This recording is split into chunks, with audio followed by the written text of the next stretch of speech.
Hi everyone, welcome back to another edition of the Fargo Force Show. I'm your host, Trevor Peterson. Joined this week by Force forward Brody Stevens. Brody, thanks for being here today. Thanks for having me. Yeah. Brody's in his first full season with the Force. Second in goals scored with 8.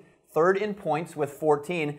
20 games so far, 14 points, Brody. Tell me a little bit about what your thoughts are on the season so far and how satisfied you are with your performance. I think we've had a really good season so far as a team all together, and I think that our lines are just starting to click, and we're getting on a roll here. I mean, we've been playing good hockey, and I think as myself, I couldn't really have done anything without all my line mates. I mean, I've really just been going to the net hard, and they've really been helping me out, so it's really been a team effort so far. Have you surprised yourself by the production you've had so far this year, or maybe kind of what you expected?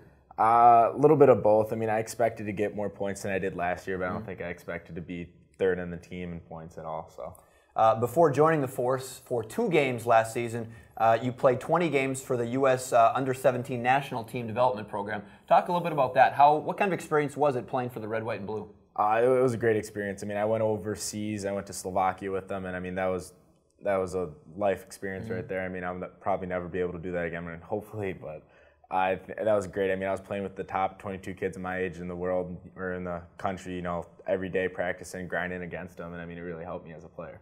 Now, we know that you're a good hockey player. What do you like to do away from the ice when you're not playing hockey? I'm a big fisherman. Fisherman? Yeah, bass fishing. Okay, all right. Where do you're from Ann Arbor, Michigan, right? Yes. Is Michigan a big fishing state, or just the Great Lakes, or what? It's a really big bass fishing place. Okay. I mean, you can find pretty much any pond. Go to a golf course, go to just a random pond you can find some bass in there. All right, Force fans, you heard it now. If you need any bass fishing tips, contact Mr. Stevens here. We'll hear more from Brody in a bit, but first, since our last show, the Force have played 5 games, all home games, their longest homestand of the season at Shields Arena. Let's take a look back and see how some of those games went. Let's start the homestand with the Sioux Falls Stampede on Wednesday, November 26th. After the Stampede jumped out to an early 1-0 lead in the first, Mason Morelli from the Force steals the puck and makes a beautiful feed to TJ Rue for the goal. That tied it at 1 after 1. Second period, Force with a great scoring chance, but Mikey Asamon is denied on the doorstep by Arthur Bray. Force goalie Robbie Badoon also was tough, though. He has a nice save here from point-blank range. Badoon with 35 saves on the game. It stayed tied at 1 until midway through the third period. Sioux Falls on the power play, and Lucas Bukta blasts home the game winner right there.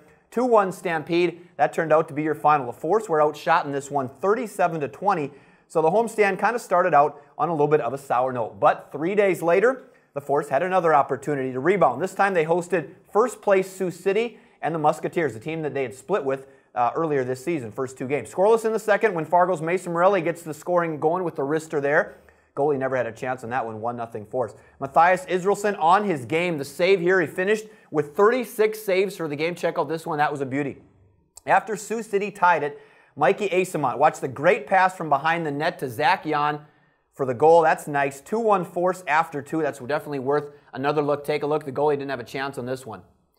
Third period now. Asamont from in back of the net. He's going to wheel and beat the goalie to the near post, popping it up and over. It's a pretty goal here, just beats him. 3-1 Force at that point. Take another look at it as the Force go on to win after this goal. Just pops it up and in. 3-1 Force beating the Western Conference top dog for the second time in 3 games this season, 3-1. How did that feel, Brody, to get those guys for second time this year? That was a really big win for us as a team. I mean, showed us that, we can beat the number 1 team in our division, and it really gave us some confidence. So after that game, the next Force game was Thursday, December 4th. Where they played the last place Waterloo Blackhawks, first of 2 with Waterloo. First period was the Brody Stevens show, our guest. After an early power play goal, you got another one here off the nice feed from Jan. Second of the period, 8th of the season, 2-0 Force after 1. Second period, now an outstanding game for the Force netminder Israelson. He stopped 41 of 42 shots. That's impressive. Later on, as Dave Hackstall looked on, we watched the fantastic effort by C.J. Hayes. He bursts past the defenseman and slips it in, his 4th of the year. 3-0 Force. Mikey Asamont would add another for a 4-0 lead, and the Force would win it convincingly, 4-1. Here's an interesting stat on this one. The Force with just 1 penalty for a total of 2 minutes, while Waterloo had 25 penalty minutes. Brody, how rare is it to have a game where you go through the whole game and only have 2 penalty minutes? Really rare, but I mean, it showed that, we were working hard and we weren't, playing dirty. We were doing what we needed to do, and that was a really good game for us. So the next night, Waterloo would get a little bit of the revenge, though, by the exact reverse score, ironically enough. Waterloo beat the Force the next night on December 5th, 4-1. Blackhawks led this one 3-0 early in the second period. The Force were 0-4 on the power play, while Waterloo was 2-4. Zach Jan had the only goal. So the following Friday, the Force then would wrap up the homestand by hosting the top team in the USHL, the Cedar Rapids Rough Riders, 19-3-0 coming into this one. Period one, the Force's Mitch Slattery gets his third goal of the year with the gets off to a good start for the Force with the wrister right there. 1-0 Force, just a minute 52 into the game. Later, it's Asamont flicking one towards the net that somehow goes in there, maybe caught the goalie a little bit off guard. Asamont with a team-high 11 goals for the Force, 2-0 after a period. Second period now, Cedar Rapids on the power play. Ross Colton is going to sneak it through three guys some here. I'm not sure how this one goes in, but a little distraction there. 2-1 game at that point. Fargo would answer, though. Dennis Smirnov with a breakaway. Watch him here. He goes 5-hole for his second goal of the season. That's definitely worth another look. 3-1 Force, leading the USHL's top team heading to the final period. I bet you guys were pretty confident, feeling good at that point? Yeah, we were feeling real good about ourselves. But Cedar Rapids, though, would tie it again. They came back to tie it at 3. Then Smirnov to Asimont for the go-ahead goal with just over 3 minutes left. But unfortunately, again, Cedar Rapids would tie it up and send it into overtime. Nothing decided in OT, so we'd go to a shootout. Yuri Frank with the first goal for Cedar Rapids. He scored, then Kyle Sylvester would come back, and he would answer for the Force with a beautiful move right there. After each team then failed to score in the next 3 rounds, the Rough Riders' Dylan McLaughlin beats Matthias Israelson with a pretty move right here. And Zach Jan could not extend the shootout, and Cedar Rapids would win it in a shootout. Tough one. 5-4 is the final. The goals by Slattery, Isamont with 2, and Smirnov there. Shots on goal, basically even for both teams. How do you feel about that one, Brody, after you guys had a 2-goal lead coming to the final period against the best team in the league? You feel like kind of like you let that one slip away? Does that kind of grind on the guys a little bit, or does it prove that, you know what, hey, we can play with anybody in the league? Yeah, I mean, it definitely proved to ourselves that we can play with anyone in the league, but at the same time, it really does, it's a sour taste in your mouth after losing that one. I bet you guys can't wait to play Cedar Rapids again after that one, huh? Yeah, definitely. All right, let's take a look at the standings now. The updated USHL standings after this 5-game homestand. Sioux City still leading the Western Conference with 33 points. Tri-City, Des Moines, Omaha, and then the Force come in with 23 points with a record of 10, 9, and 3. Waterloo bringing up the bottom. Give me your thoughts on that standings board as you take a look at it right now.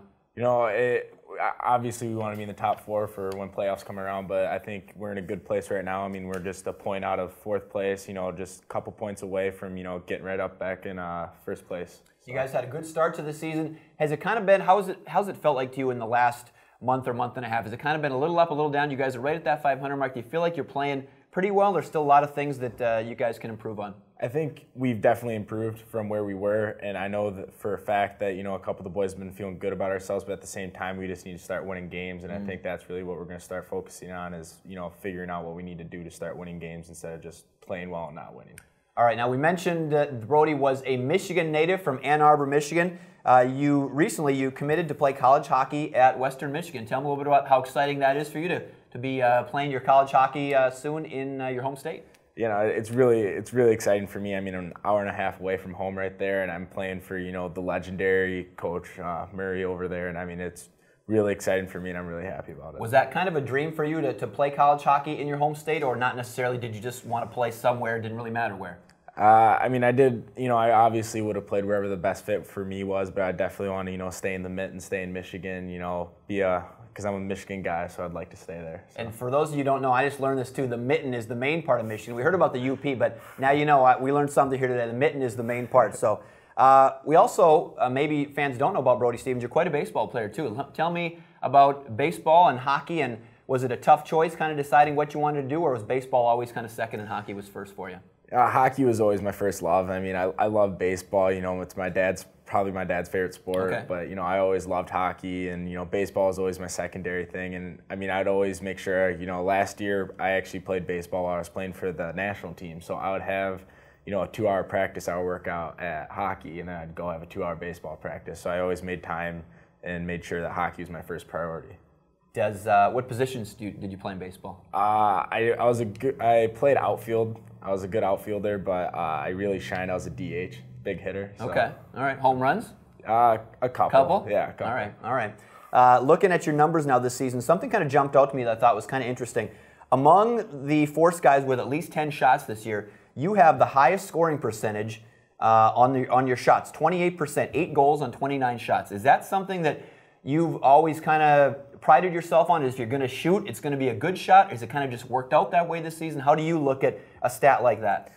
You know, I've always tried to get as many shots as possible, but I think just this season, the way it's worked out, you know, I've gotten good opportunities to score, and when I get them, I try to capitalize on them, but I really think that that's just, you know, really just good fortune for me. Well, so far it's been working out well. What do you feel like your biggest strength is on the ice? What's the best thing that you bring to the Force? Definitely being able to get in those tough areas, you know, going to the net, going in the corners, and grinding it out.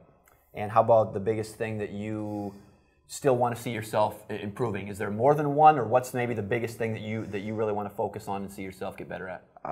Biggest thing for me would probably be defensive zone coverage. Just, you know, knowing where I need to be, knowing what I need to do, and just making sure that no one scores on me. How much fun has it been playing for the Force so far this year? It's been a dream. Yeah? Yeah. Nice, nice. Well, let's take a look at the upcoming schedule for the Force here. The Force have 4 games in the next couple of weeks. We'll begin on the Thursday, December 18th. You guys are at Sioux City again, the top team in the conference. You get another shot at them. Friday, December 19th, the Force is home versus the Stampede. Then on Saturday and Sunday, December 28th, or 27th and 28th, you're at Sioux Falls and at Waterloo. Free watch parties on all road games this year, Fridays and Saturdays at Spicy Pie in West Fargo. And on weekday games, the watch parties, if the Force are on the road, are at TGI Fridays in Fargo. And of course, for the home games, always you can go to fargoforce.com. Brody, thanks for being the guest this week. Best of luck the rest of the season. Yep, thanks for having me. All right, and that's it for this edition of the Fargo Force Show. We'll see you next time, everybody.